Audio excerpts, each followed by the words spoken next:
Ja tu esi pie mums nopircis jaunu Ērenprēs velosipēdu, tad tev pirmo 3 mēnešu laikā vai pat bišķiņ ilgāk pienāks bezmaksas garantijas apkope, jo ir tādas lietas kā bremžu trosītes pastiepjās, ķēde bišķi pastiepjās, un ja tu laicīgāk atnāc, tad vēl pēc garantijas apkopes tas ritenis kalpos stipri ilgāk.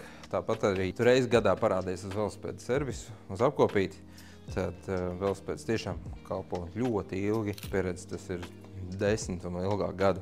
Ķēdi pastiepjās, trosītes pastiepjās, bremzes nodilst. Tās ir tās lietas, kam ir jāvērš vērība.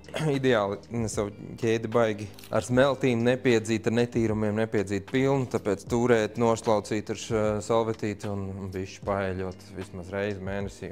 Un riepas turēt atbilstošā spiedienā.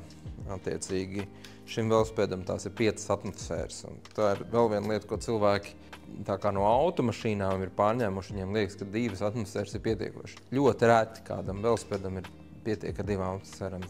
Parasti tas ir 3 līdz 5 atmosfēras. Un sporta velosipēdiem vēl stipri vairāk.